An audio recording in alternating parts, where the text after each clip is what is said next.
ma'asil udhun, dan maksiat yang selanjutnya adalah maksiat telinga.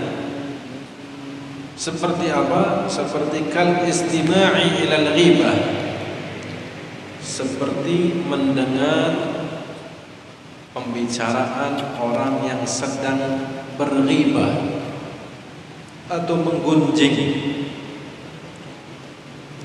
wa ghairiha, dan yang selain ghibah, seperti mendengar pembicaraan orang yang sedang berbohong, kita dengarkan pembicaraannya, dan lain sebagainya minal muharramat, yang diharamkan oleh Allah Subhanahu wa ta'ala.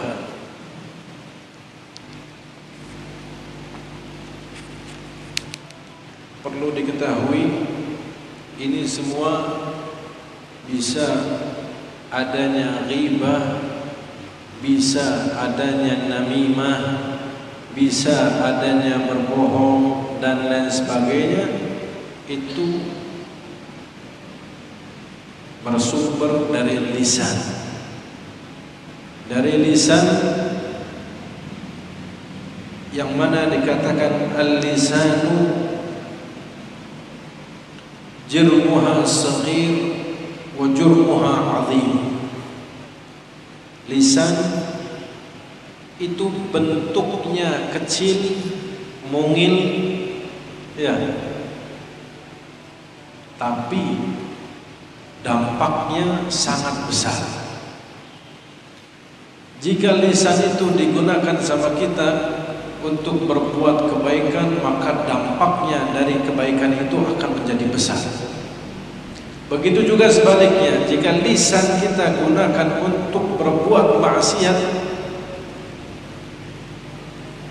saling fitnah dan lain sebagainya, maka dampaknya juga akan menjadi besar.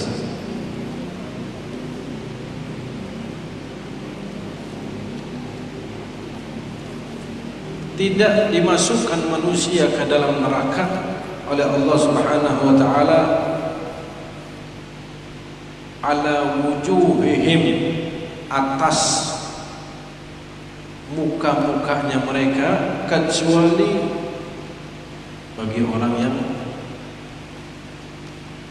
melakukannya dengan lisan. Sebabnya karena lisan. Dan Allah Subhanahu wa ta'ala menjadikan lisan tersebut atau lidah berada di dalam penjagaan yang super ketat. Apa super ketatnya? Lisan berada di dalam mulut, yang mana sebelum itu lisan bisa keluar kecuali melalui dua pintu, yaitu pintu gigi atas dan bawah. Di samping itu masih belum cukup, ditutup lagi dengan kedua bibir kita, sehingga lisan itu berada di tempat yang aman di dalam mulut yang melalui dua pintu. Jika ingin menyentuh si lisan tersebut atau ingin mengeluarkan lisan itu dari mulutnya, melalui giginya, kecuali kalau yang nggak ada gigi, ya, alias ompong, dan melalui kedua bibirnya. Itu sudah benar-benar dijaga, dan itu hikmah dari Allah Subhanahu wa ta'ala. Coba bayangkan kalau manusia tanpa gigi bagaimana, atau manusia tanpa kedua bibirnya, tidak memiliki dua bibir, kayak tidak ada perempuan yang memakai lipstick, ya. Kalau manusia perempuan itu tidak ada bibirnya, maka lipstick tidak laku, atau pabrik lipstiknya tutup. Nah, ini dari benar-benar dijaganya lisan. Jadi hati-hatilah dengan lisan kita. Dan berbahayanya ghibah, dosa ghibah itu sangat luar biasa besar, dan dijelaskan di dalam Al-Quranul Karim.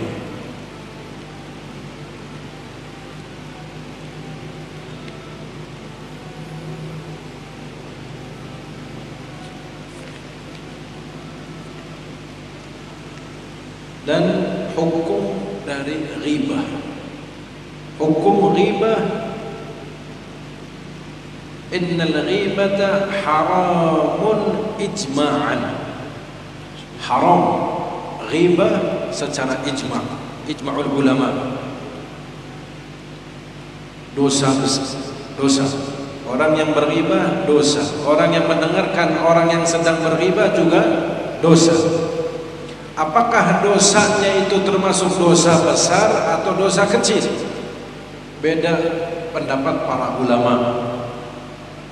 Akan tetapi qala katsirun minal ulama paling banyak mengatakan bahwa dosanya itu minal kabair.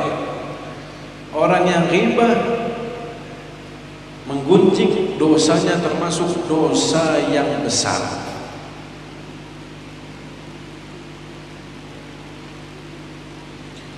Waqad naqala al-Qurtubi al-Mufassir wa ghairuhu al-ijma' ala annaha min al-kaba'ir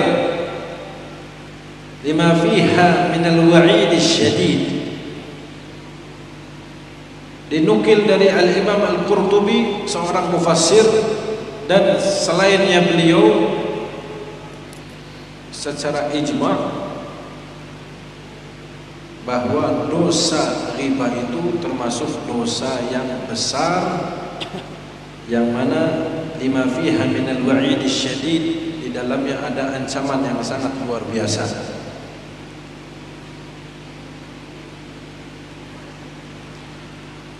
Dan ulama lainnya mengatakan dosa yang dimaksud ghibah itu dosa yang besar, yaitu yang menghibahi ala ghibah ahli ilm wa hamalatil Quran. Yang dimaksud, yang termasuk ghibah itu dosa besar, yaitu bukan ke setiap manusia. Ini menurut sebagian ulama. Tapi yang dimaksud termasuk dosa yang besar, ghibah itu kalau menghibahi ahlul ilm, yaitu para ulama, wa hamalatil Quran, dan orang-orang yang hafal Al-Quran. Kita menghibah ulama, kita menghibah orang yang hafal Quran, apalagi kalau misalnya digabung dua-duanya, si alim tersebut hafal Al-Quran plus dia seorang ulama, tambah lagi dosanya, termasuk minal kabair wal iyadu billah. Itu yang menghibah dosa besar. Dan begitu juga yang mendengarkannya, yang mendengarkan ghibah tersebut juga mendapatkan dampaknya dari dosa tersebut. Jadi bagaimana? Kadang kita ini asyik mendengarkan gunjingan orang yang sedang berkumpul. Orang ngumpul, gunjing, menceritakan aibnya si fulan, menceritakan aibnya si fulan, apalagi menceritakan aibnya itu seorang alim, seorang kiai, seorang ustadz, itu tambah lagi dosanya. Bahkan kadang disiarkan lewat televisi, seperti apa? Ngerumpi misalnya, atau acara yang lain lah di televisi yang acaranya sifatnya membuka aibnya orang tersebut. Bahkan si orang tersebut merasa suka, merasa bangga, merasa senang, suka, ria ketika aibnya dibuka di televisi. Wal'iyadzubillah. Ada acara bangun disunting, orang itu bangun tidur, lagi bangun tidur disunting, dianya senang. Orang lagi tidur kan macam-macam, ada yang berpakaian macam-macam, dan wajahnya, raut wajahnya ketika bangun tidur juga bermacam-macam. Ada yang beleknya cuma 1 on, ya, ada yang beleknya setengah kilo, ditambah lagi air liurnya sudah membuat pulau di bantalnya, rambutnya kemana-mana. Kalau yang rambutnya panjang, gondrong.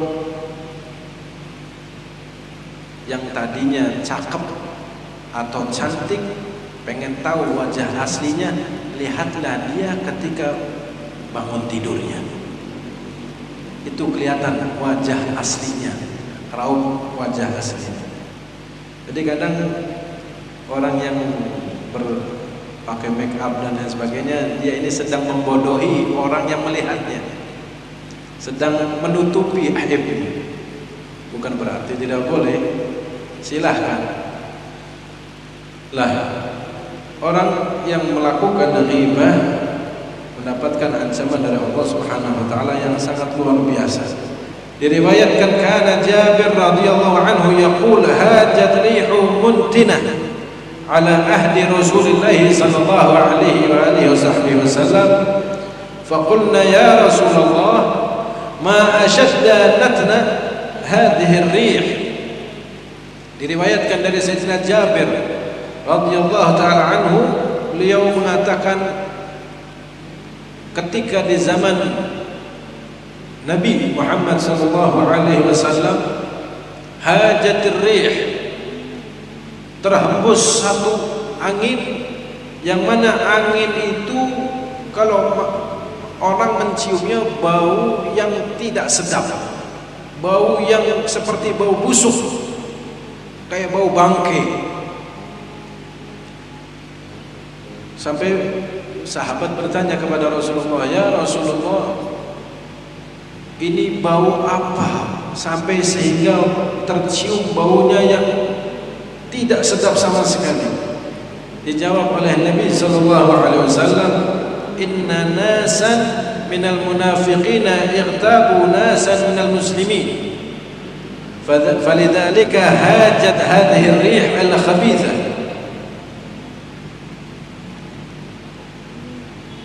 Yang artinya bahwa ada sekelompok manusia kaum munafikin sedang menggibahi manusia yang orang-orang muslimin, sehingga terciumlah, terhembuslah dari orang-orang tersebut angin yang sangat bau seperti bangkai, sehingga umat muslimin, Rasulullah dan bersama sahabatnya mencium bau busuk tersebut.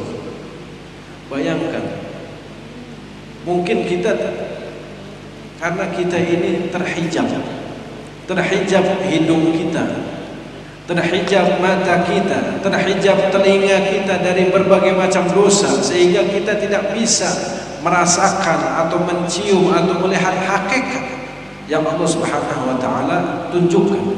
Hanya orang-orang tertentu saja yang hatinya bersih, yang Islamnya kuat, yang imannya kuat, yang mengikuti Rasulullah sallallahu alaihi wasallam, hanya orang-orang seperti itulah yang dibukakan tabir hijabnya oleh Allah Subhanahu wa taala, sehingga bisa tercium, bisa melihat, bisa mendengar sesuatu yang orang awam tidak bisa mendengar, mencium atau melihat sesuatu tersebut.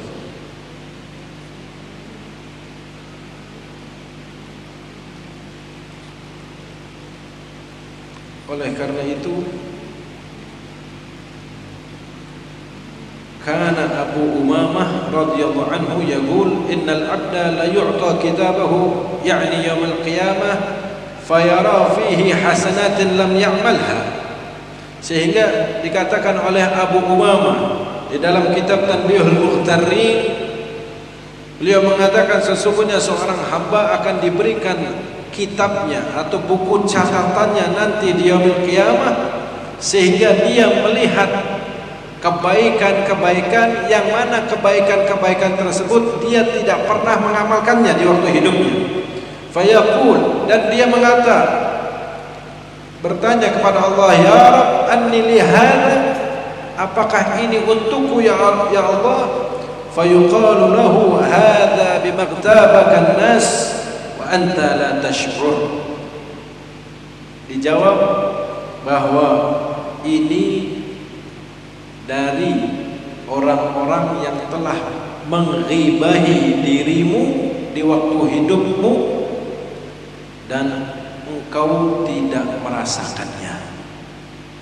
Jadi orang yang berghibah, orang yang menghibahi seseorang, si orang tersebut mengirimkan pahala kepada orang yang dighibahinya untuk orang tersebut, dan dosanya orang yang dighibahi dikirimkan, diberikan kepada orang yang menghibahinya.